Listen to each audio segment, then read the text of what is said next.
Bismillahirrahmanirrahim. Assalamualaikum warahmatullahi wabarakatuh. Saya Wardah binti Yusof dari kampung Cik Arus, Kok Lanas, Kota Baru, Kelantan. We keep this love in a photograph. We make these memories for us. Saya membina rumah bersama dengan AZM Bina Gemilang dengan pakej delima yang berkeluasan 1,818 kaki persegi. Terima kasih atas usaha yang boleh dikatakan cemerlang untuk keseluruhan kerja-kerja menyiapkan rumah sehingga hari ini.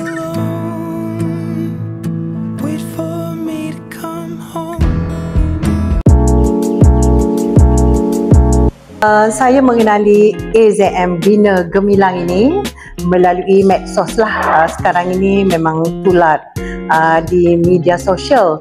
Jadi kemudian setelah berhubung dengan ownernya, rupa-rupanya pejabat AZM Bina Gemilang ini berdekatan sebenarnya dengan tempat pembinaan rumah saya. Jadi tidak ada masalah lah.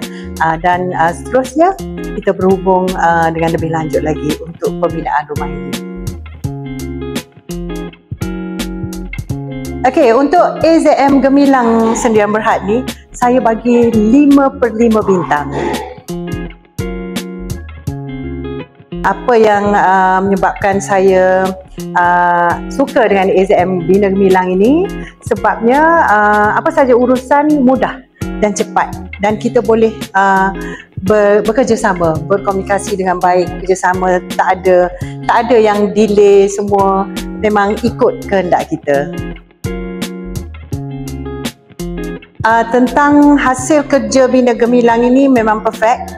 Memang setelah hari ini saya lihat sendiri rumah baharu saya ni semuanya mengikut apa yang kami bincangkan, dan berkenaan dengan AZM Bina Gemilang ini ianya satu, boleh dikatakan pemaju rumah yang saya rasa cemerlang lah untuk rumah saya ini, tak ada masalah.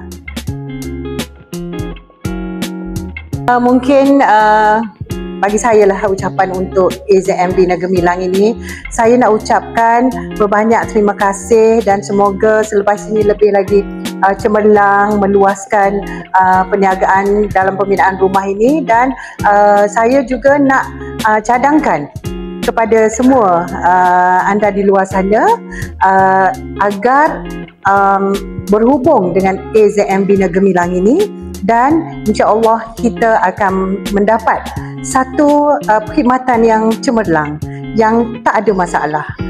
Dan saya ucapkan sekali lagi terima kasih pada AZM Bina Gemilang kerana menyiapkan rumah saya dalam tempoh masa yang ditetapkan dan mengikut apa yang kita bincangkan. Terima kasih AZM Bina Gemilang, dan AZM Bina Gemilang memang terbaik.